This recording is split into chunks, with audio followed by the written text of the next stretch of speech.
normally distributed, this right here is what the curve will look like. So you always put the mean or the average in the middle.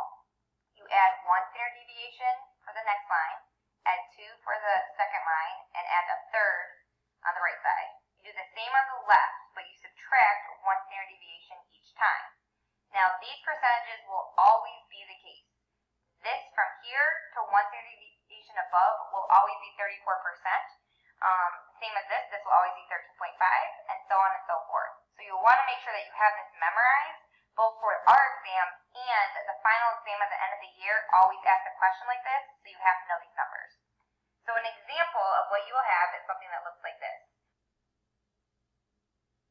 If students take a test with an average of 74 and a standard deviation of 2, so first, before we even look at the questions, we're going to draw our curve.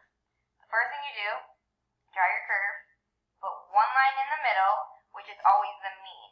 The average or the mean in this example is 74. So you put that in the middle. Then you do 3 lines on the right and 3 lines on the left. Now it says the standard deviation is 2. So to get all the rest of the lines, we take this mean and we add the standard deviation.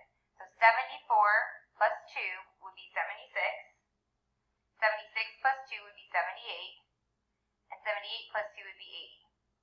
You do the same on the left side, except you subtract. So 74 minus 2 would be 72. 72 minus 2 would be 70.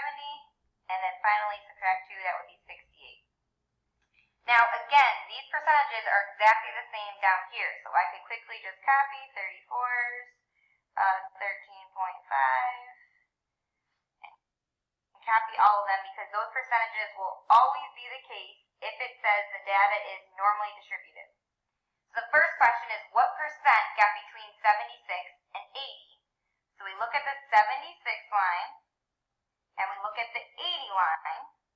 So those are our 2 lines, 76 and 80, and all we have to do is add the 2 percentages in between here.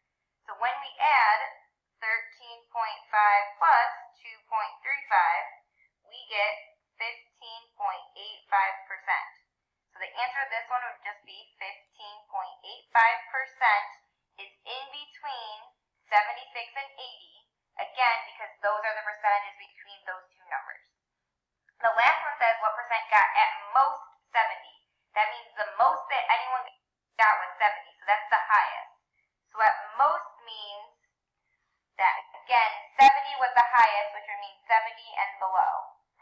So same thing, we add all of our percentages from 70 below, which is 2.35 plus 0.15, and that ends up being 2.5%. So the answer to that one would be 2.5% because, again, it says the most was 70, so we want 70 and all the percentages below it. So that's an example with 2 different problems for the normal distribution curve, and that's about it.